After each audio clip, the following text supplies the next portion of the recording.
Welcome to Agri-Pulse Newsmakers, where we aim to take you to the heart of ag policy. I'm your host, Andrew Waneke. This week, Mississippi Senator Cindy Hyde-Smith and Juliana Potts with the Meat Institute joined the show to discuss the Farm Bill, farm aid, and the reopening of the southern border for cattle trade. But first, here are this week's headlines. USDA announced a phased reopening of the southern ports for livestock trade starting in Arizona. There will be full inspections to ensure no animal is infected with New World screwworm. There have been 42 cases of NWS in the U.S. and only 9 are active. The reopening timeline may be adjusted depending on Mexico's progress in making certain milestones to stop the spread of the fly. Ag Secretary Brooke Rollins has been working to implement a 5-part plan to reduce cases, and part of that plan is coordinating with Mexico to track and develop a risk-based trapping plan. Senate Ag Committee Chairman John Boozman wants to mark up a farm bill before August recess. Committee member Mitch McConnell is still absent from Congress, but the chairman is confident the bill will pass even without McConnell's vote. Even so, trying to pass a bill without full Republican attendance could be difficult. Boozman has been negotiating with Ranking Member Amy Klobuchar over a Democratic proposal to delay the state cost share requirement for the Supplemental Nutrition Assistance Program. Senator Cindy Hyde-Smith is a member of the Senate Ag Committee. We asked her about her thoughts on the bill and the changes she'd like to see in the markup. Well, we got so much in the previous bill, the One Big Beautiful Bill, the Working Families Tax Cut Bill. We got so much of the Farm Bill in there, which we were really grateful for. And so it's kind of a narrow path right now of what we're having to discuss. As usual, the SNAP benefits, that's kind of the sticking points there. I did briefly visit with Senator Boozman in the hall last night, and he feels pretty confident. Well, we're expecting some text to hopefully come out today, and he feels pretty confident that before we go home for the August in-state work period, that we will have something out of the Senate. So lots of meetings going on, lots of discussions, and it's when you have to have 60 votes to pass this, as you well know, we have to work through a lot of issues, but mainly those issues right now are the SNAP benefits. We found so many savings previously and where SNAP was implemented and where it was, in the different states. We found states where they were paying out a family of 4 was getting the benefits a family of 8 should have been getting, and no one was doing anything about it. So that's just kind of an example of where we are trying to reduce the cost there of not taking food out of anybody's mouth or anybody losing benefits, but correcting the way that the SNAP benefits should absolutely be dispersed. And, that's been a great help there. Yeah, and the chairman has also signaled a new openness to delaying the cuts to the SNAP program that will happen when costs shift to the states because of the One Big Beautiful Bill. Your Democratic colleagues, including Senator Ben Ray Lujan, who was on the show last week, say they want a 2-year delay. Do you think this issue could prevent a farm bill from passing the Senate? Well, a 2-year delay is a long delay. And I think that there's going to be resistance to that. We have certainly listened to their concerns. We've compromised. We found common ground, and we've come a long way to get that common ground. So, what I'm understanding is he's saying, this is it. We're going to vote on this. And I don't see a 2-year delay. Let's talk reconciliation. Reconciliation 3.0 includes more than $11 billion in farm aid, and you've recently asked the Trump administration to issue a disaster declaration following Tropical Storm Arthur. Walk us through some of the damage reported in your state, and would you like to see more money allotted for farm aid? Well, I'm really pleased with the House reconciliation package with the $12 billion that's in there, because it's like a normal cycle, a normal year, a normal, 12 months. You do have these storms that come in. You do have the different things that you're not expecting, and that, we have to address those things. But I cannot say enough about Secretary Rollins. Brooke Rollins has really been on top of this. She's been making her case for the supplemental request and for the reconciliation. Both of those together, we're in a pretty good spot. We just have to move it forward. But yes, there were loss of crops, even in Mississippi. We had an ice storm that we were not expecting. And we've had weather issues just like throughout the rest of the country that you have to address. We'll be back with more Newsmakers right after this. As a cooperative, our customers are our owners. They share our profits and help guide our business.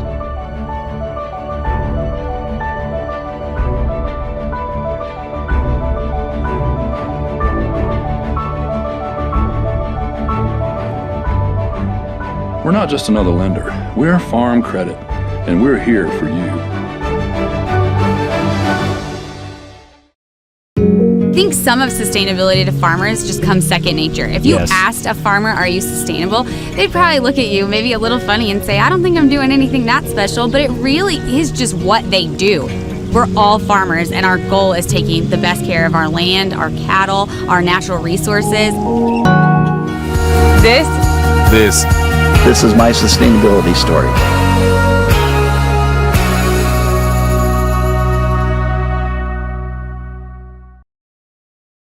Welcome back. USDA is continuing with its reorganization plans, which are expected to be done by the end of this year. We asked Senator Cindy Hyde-Smith that the agency should slow down so there isn't as big of a loss in the Agricultural Research Service. I think that they're doing exactly what they need to be doing. Again, Secretary Rollins and the Deputy Secretary Baden, their team, they put so much effort into this and trying to reorganize, trying to do things better. I've been at this a long time. You know, I was former Ag Secretary in Mississippi, the Commissioner of Agriculture. I've gotten all those calls. So I'm cheering them on to say, yes, let's address this. Let's make get the biggest benefit that we can get. Mississippi is a big ag research state. I mean, we have a lot of facilities there, but the reorganization, the way they're prioritizing things, you've got to maintain, you've got to build on what you have, but do it in a smart way. And I'm really supporting them implementing this reorganization. Yeah, meanwhile, USDA also announcing that it will begin a phased reopening of southern ports for livestock trade starting in Arizona. Cattle prices have been high due to droughts and the overall shrinking herd size. Do you think this will help ranchers? Well, obviously my phone has been blowing up since the announcement of that. And, we're facing, in the cattle industry, everybody's concerned about the parasite, the New World screwworm. And eventually the border had to open. I mean, Secretary Rollins kept it closed for 14 months. And, and that was under pretty good pressure that different entities wanting it open. But I just worry if the screwworm ever reaches Mississippi, Louisiana, that southeastern area right there, that it's going to be a major issue for the Southeast. And I think that Secretary Rollins is doing a great job that, we're trying to mitigate this pest. The U.S. cattle markets, they've been up and down the last several years. Cattle are high right now. But this is it's a supply and demand issue. We've got to find ways to rebuild our herds. The demand for beef has not gone down. It's like our demand is still there, even with high prices, they're still there, but there's a reason for the high prices, and that's the shortage of the herd. It was so expensive. It was so difficult for so long to maintain, to hang on, and for the producers out there to provide the product that we need. So many went out of business. It was just, I've lived it. I'm there. We run a stockyard. We run a cattle auction every Tuesday in Brookhaven, Mississippi. So we hear from these producers. And it was so long that no one was making money, that people just got out. And we have to concentrate on building the herds because I assure you, with all of these Burger Kings, Five Guys, McDonald's, all these hamburger places here, the demand is going to be there. And just the magnitude of that, people don't realize that we're consuming it all day long, every day. We have to be producing it all day long, every day. And when you don't have enough people that are producing that, that's when we find ourselves in the position we're in. In wrapping up, USDA has made your Buying American Cotton Act a key component of its Great American Cotton Plan. Would you outline how the tax incentives in your bill would actually encourage manufacturers and retailers to buy more U.S.-grown cotton, and what that would mean for growers? Yeah, it's pretty good tax incentives, and a lot of people have gotten very excited about it. When I was growing up, we had cotton gins, we had textiles, we had manufacturing companies, we had, as we call back then, garment plants that, it was just a thriving business. Cotton truly was king. And we've seen that go away. The foreign imports and the things, that they're doing, the foreign imports are the ability to produce and sell, to export our products have been reduced. With this bill, the incentives of the tax credits, we have had so many companies that want to be a part of it. It is for the staple and upland cotton. Upland cotton's about 90% of the cotton grown. So with those two things there, with the incentives, companies are very excited. We have almost 120 co-sponsors of this. But to have domestic production here and the cotton gins, the facilities that it takes to get to the fabric that you need. And, so many people, they just look at clothing, they look at sheets. The cottonseed oil goes in cosmetics. It goes into cooking. There's so many things here. There's no reason why we should not be capitalizing on producing domestic cotton. So I'm pretty fired up about that. We'll be back with more Newsmakers, but first, Grace Miller looks at the overall change in planted acreage this year in this week's Map It Out. This map details the changes in total principal crop acreage planted between 2025 and 2026. Nationwide, there were 1.9 million fewer acres this year. Only 19 states saw increases in acreage, and there was no data for Rhode Island and Hawaii. The sharpest decline was in Minnesota, losing 666,000 acres. Missouri lost 431,000 acres, and Texas lost 321,000 acres. On the other hand, Arkansas added 249,000 acres, and Illinois added 215,000. High input costs and tight margins led to this overall decline, American Farm Bureau Federation economist John Newton said. Arkansas rice, for example, dropped by about 40%, but it added soy and corn acres, which have lower production costs. Arkansas had the largest increase nationwide. For Agri-Pulse, I'm Grace Miller. I've worked at Coca-Cola for 21 years. We're delivering Dr. Pepper from our brand new facility in Dallas, Texas. We're really proud to still make Pepsi products in America. You don't need a college degree to work here, but I put 4 kids through college by working here. This is a great place to work with great people and great American brands. Grocery stores, convenience stores, restaurants, they all depend on us. We deliver great paying jobs. We deliver beverages people love. We deliver for our community. For 35 years, soybean farmers have invested together to build demand for U.S. soy at home and around the world. Through the Soy Checkoff, farmers turn every dollar into stronger markets for U.S. soybeans, driving innovation and partnerships across feed, food, fuel, sustainable production, and beyond, led by farmers and built to last.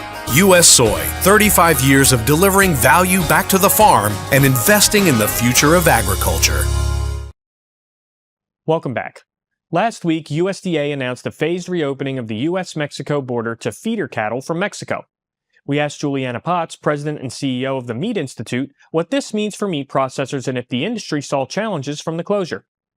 The industry saw challenges from the closure, and we're very pleased to see a responsible, phased reopening under the circumstances, that vigilance that the Secretary has promised, that we're going to keep inspecting those cattle coming across.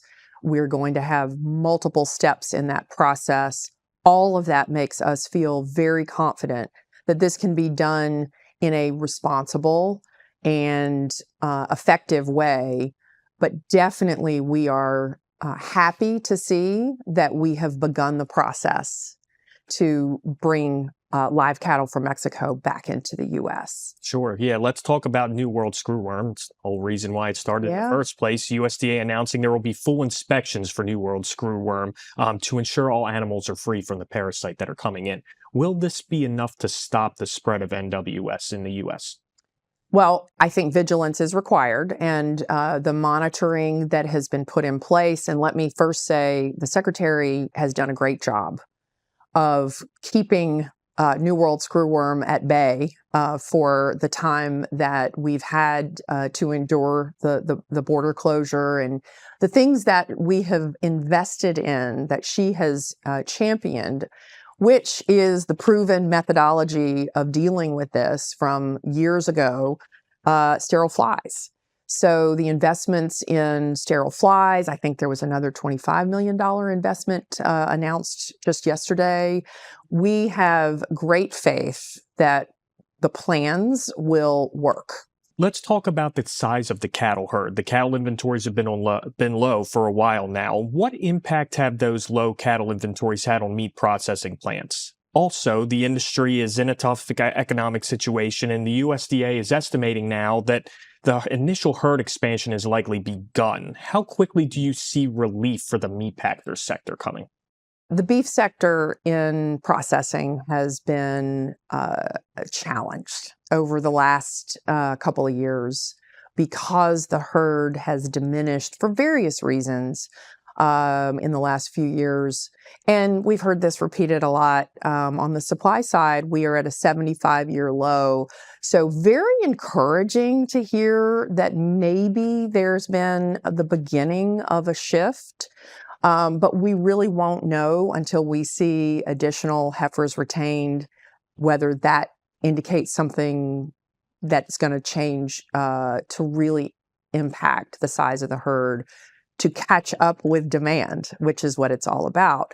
So I think we're cautiously optimistic, but definitely waiting to see what other certainty our livestock producers can get in order to incentivize, growing their herd. So that's a very big part of the discussion that our members are having because they have been impacted. I don't think it's any surprise to see how much they have been losing per head because of inputs. I mean, labor, fuel, energy costs, all of the things that go into making meat, beef particularly. They are still paying high prices and paying very high prices for the animals themselves. And so that means the profitability is really underwater and has been. We look forward to seeing the results of some of the things that are changing, that we hope that we begin to see that change coming. We'll be back with more Newsmakers right after this. I've worked at Coca-Cola for 21 years. We're delivering Dr. Pepper from our brand new facility in Dallas, Texas. We're really proud to still make Pepsi products in America. You don't need a college degree to work here, but I put 4 kids through college by working here. This is a great place to work with great people and great American brands. Grocery stores, convenience stores, restaurants, they all depend on us. We deliver great paying jobs. We deliver beverages people love. We deliver for our community.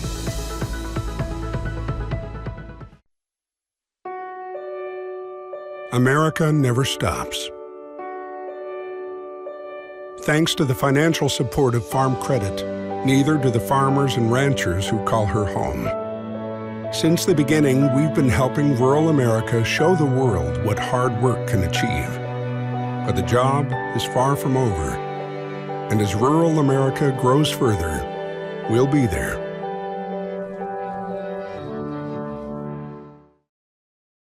USDA recently announced a $500 million program to pay small and mid-sized processors for higher costs they face acquiring cattle due to the supply shortage. We asked Juliana Potts where the Meat Institute stands on this program and how far she thinks the money will go. Well, some of our members at the Meat Institute will benefit from the program, we believe, but the details really haven't been announced yet. So as for how far it will go in helping them to bridge the gap that we see right now, I just don't know. we believe the best way and the most durable way to help with profitability in our sector is, of course, to have more cattle. Let's talk about mandatory country of origin labeling. That was in place for beef and pork up until 2013, and then it got removed after a trade dispute between Canada and Mexico.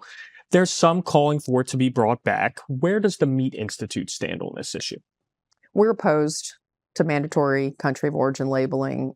It is an expensive way to add information that is already provided in a voluntary label. Many of our meat processors are taking advantage of the voluntary country of origin label.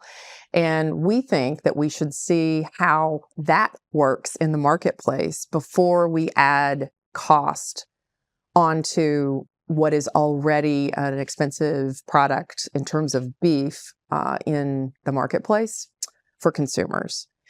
I have recently updated from years ago a cost analysis, because there are a lot of proposals out there, but we thought the best way to compare apples to apples would be to update the cost analysis from 2013.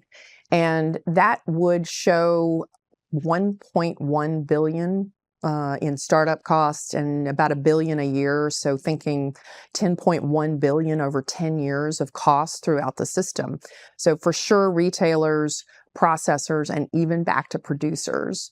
That available economic analysis is available to anyone who would like to look at it and to really understand if Congress says this is what is needed, mandatory country of origin label for beef and pork, if they're inclined, it comes with a cost, and the cost will likely be passed on to consumers. Let's talk about cattle carcass weights. They've been trending upward over time, rising about 40% since 1970. How has this trend impacted meat processors, and how are they navigating it? Are these larger cattle a challenge or a benefit? Larger carcasses have been challenging for most processors because our plants have been designed and utilized, in the past. There are a couple of new builds that I have had the privilege of seeing for beef in Nebraska and out in Idaho. They're beautiful plants, and they have been designed with the larger carcasses in mind because it seems unlikely that we're going to go backwards. But it is a concern when it comes to consumer preferences. And I think that the entire supply chain has to really think about what are consumers looking for as they invest in their protein, but also in GLP-1s and smaller portions and more convenience and more value and all of the things that we hear from a consumer standpoint. We'll be back with more Newsmakers, but first, Grace Miller looks at trade between Canada and the U.S. under the 3 most recent trade agreements in this week's Ag by the Numbers.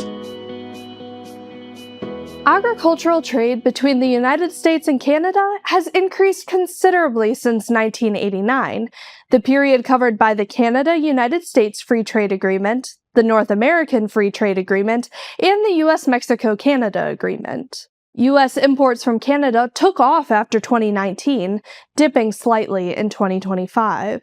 Exports to Canada also increased after 2019, but not by quite as much. In 2025, the U.S. exported almost $28.7 billion of ag products to Canada and imported over $39.2 billion, according to USDA data. For Agri-Pulse, I'm Grace Miller.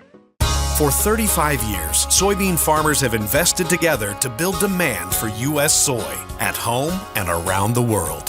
Through the soy checkoff, farmers turn every dollar into stronger markets for U.S. soybeans, driving innovation and partnerships across feed, food, fuel, sustainable production, and beyond, led by farmers and built to last. U.S. Soy, 35 years of delivering value back to the farm and investing in the future of agriculture. I was kind of known as the sheep guy around here. The fire went from north to south, and it blew that way, and it went straight down the house. Lost all of our sheep literally a week before we were to start lambing. And I was really in a bad place. I happened to notice this farm state of mind piece of paper. And I picked up my cell phone, and I made a phone call and that was the best phone call in my life. I'm glad that I'm still here, so don't do something permanent over a temporary situation.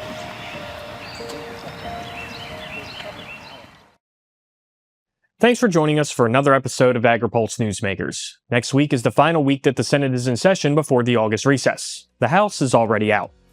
For Agri-Pulse, I'm Andrew Waneke. Thanks for watching.